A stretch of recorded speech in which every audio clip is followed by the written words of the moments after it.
What's up, all my movie-loving maniacs? This your boy Bankful B, and welcome back to this year's Last of the Factor Black History Month special. The special where I review nothing but black cinema, or mostly black cinema. There's going to be some things here and there outside of black cinema, but I'm going to kick things off this year with the play and the movie Diary of a Mad Black Woman by Tyler Perry. Yes, it has now been 20 years since the movie came out, so I thought I'd rewatch that movie. But before doing so, I wanted to talk about the play, just to do like a little watch and compare. I'm going to do a more dedicated video for the movie, but for here, the play, I thought I'd give you just some of my general thoughts of the play just by itself. I'm not going to talk about the movie, just going to talk about the play on its own merits. So let's review. Now, the play is, for the most part, basically like the movie, in which you have Helen and Charles. They've been married for 20 years, but their marriage is on the rocks. But apparently, he's not doing right by her to the point where he wants a divorce from her.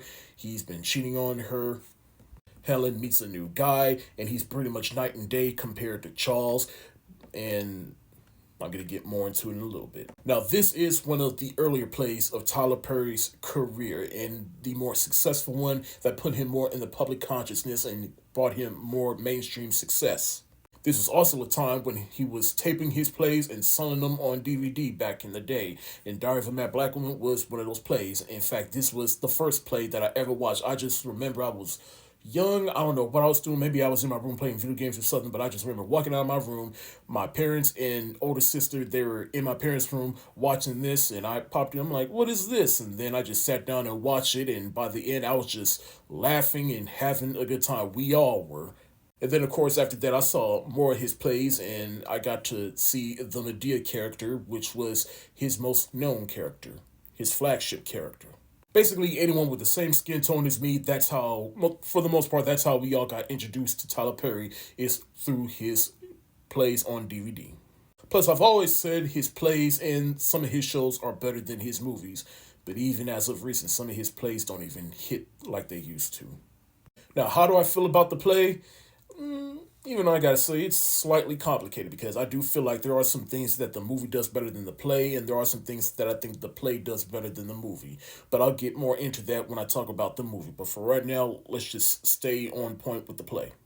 Now, when talking about the details of this movie, I'm just gonna have footage of the play playing on my TV, because I did pull some images off of Google, but they're just too blurry, and plus I wanted to try something different.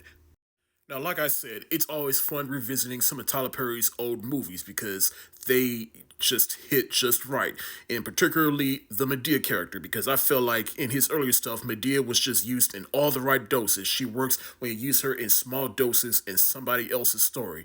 And I tell you, she was just downright, I forgot how funny she was when the Medea character first came out. Plus, this movie has one of my favorite jokes that Medea ever gave. Stole my man from me. What? You didn't tell me that. Mm-hmm. You know who that woman was? No. Rosa Parks. Rosa stole my man. See, people think Rosa stayed on that bus to help black people. She did, didn't she? The real reason she didn't get off that bus is I was at the bus stop like this.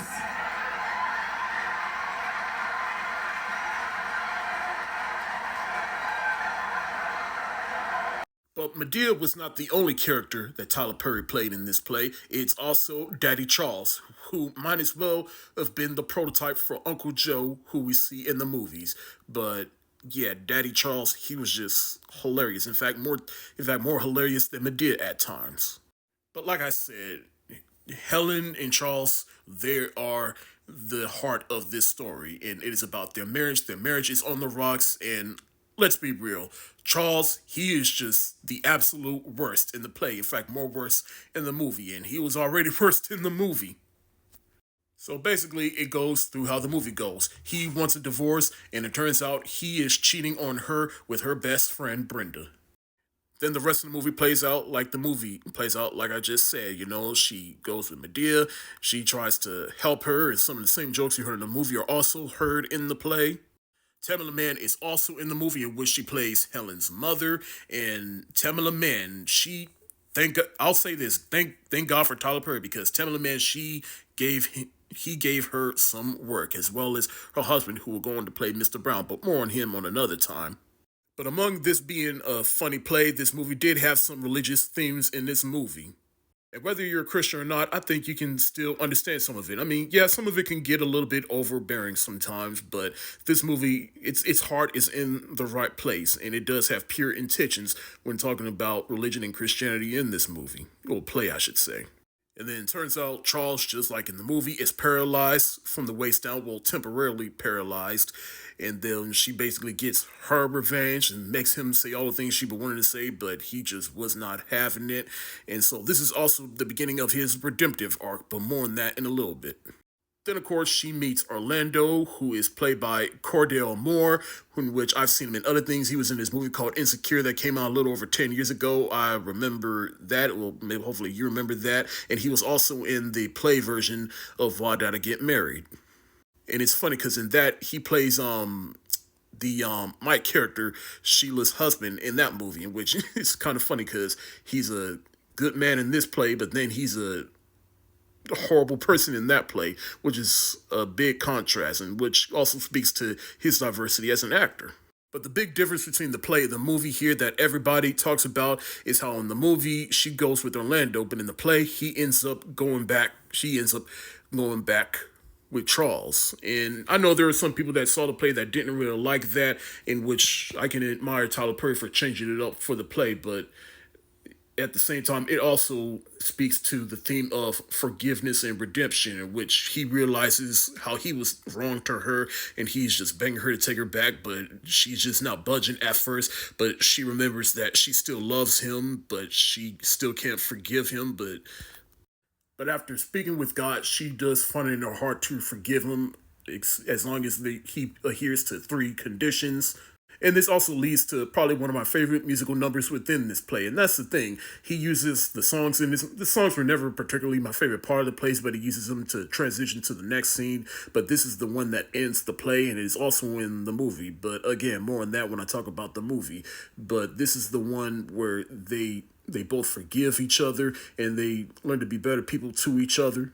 This one's called Father, Can You Hear Me? Another one of my favorite musical numbers in this play is called Got the Getting Old Blues, which is Daddy Charles and some more of his senior citizens' friends just playing around, shooting the shit, playing cards, smoking weed, and they start talking about how getting old just sucks, but they just accept it and they can still get down at times.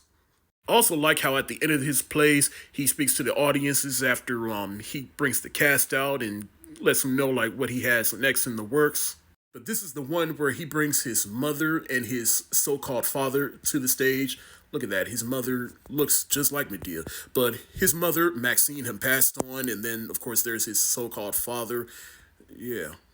I say so-called father because if you've seen the Tyler Perry documentary, Maxine's Baby, you'll understand why I say that. But it's also just a bit bittersweet, knowing what I know from learning from that play and knowing what happened to his mother and then knowing the relationship between him and his father. I just feel more enlightened just watching that with more enlightened eyes, if that makes sense. I might get more into how I feel about the play compared to the movie, but as for the play on its own, I will always have a spot in my heart for it, not just because it introduced me to Tyler Perry and what I can expect from him as a creative, but because it was a good story about forgiveness and redemption and it was just the right movie to watch with couples.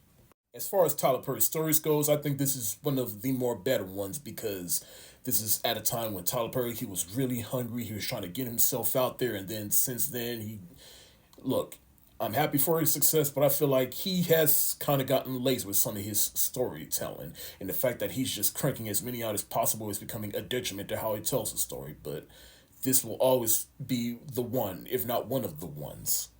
I'm going to give Tyler Perry's Diary of a Mad Black Woman, the play, the heart eyes emoji.